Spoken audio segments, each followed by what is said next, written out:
10 непотребни операции на срце. Откри домашниот експертски тим, кој проверуваше 19 од 25 пријави за профит по цена на здравје. Половина од случаите кои беа под лупа на интерната комисија се нашле под хируршки нож, иако за тоа немало оправдана медицинска потреба.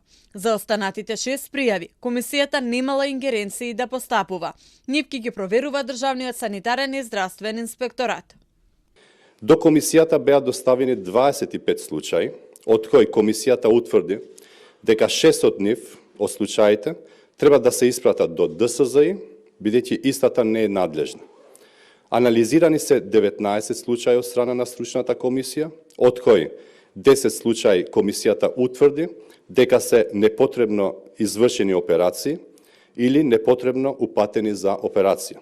Министерот Алиу и интерната комисија се задржаа само на бројката непотребно извршени операции. Не ги открија болниците кои профитирале врз грбот на пациентите и под ризик го ставиле нивното здравје со непотребно отварање на градниот кош.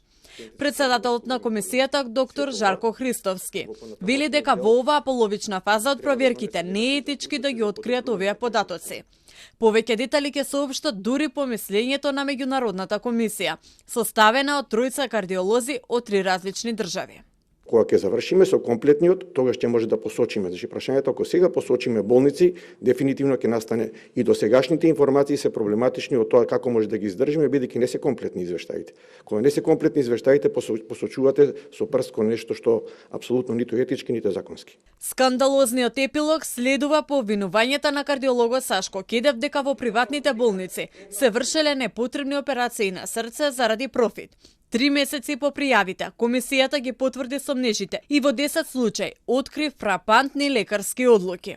Освен имињата на болниците во кои непотребно биле извршени операции на отворено срце, останува и прашањето дали и во каков ризик биле доведени пациентите кои завршиле на операциона маса без медицински индикации за тоа и каква е нивната здравствена состојба денес.